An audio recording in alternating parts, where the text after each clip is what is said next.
Seems like my truck's CP3 grenaded. We're pulling a camper and almost got to Slave Lake here.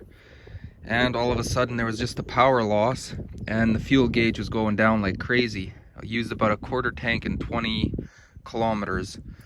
And it's an odd thing too, because it's not, you probably can't see it here, but the valley fills up with fuel quick and then it pours out of the bottom, as you've seen on the video. It's odd because it doesn't come from any of the fuel lines here. So I'm thinking it must be a cracked CP3 or perhaps a gasket on it or something. It's coming from the very bottom of it. I triple checked all the lines, they're not cracked or leaking.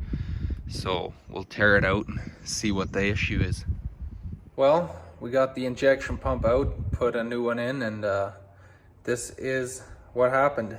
It's super strange, but it popped out the caps, so you can see right into there, and it looks like it did it on both sides.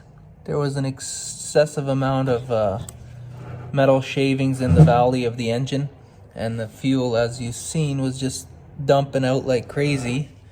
So I guess these can blow up. I thought these CP3s were supposed to be really solid and not have issues. What surprises me is that after putting the new one in, truck started up, no issues. I really thought there was gonna be some shavings or something, because it was like handfuls of metal shavings laying in the valley there, but I guess it must have pushed them all out of the plugs of the pump there, because truck runs fine.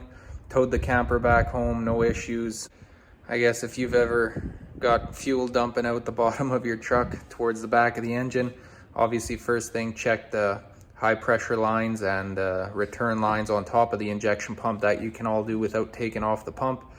And if everything looks good there and it looks like it's coming, like you could definitely see it was still coming from the CP3, from the top front of the motor. If you looked into the valley, it was just pooling and then running back like crazy. So if you see that, I could not see any damage to the pump with it installed, but I guess if you had one of those cameras, you know, on a stick or whatever, you might be able to get in there and see it. But as far as I could see, nothing wrong with it until you take it out, and she's done.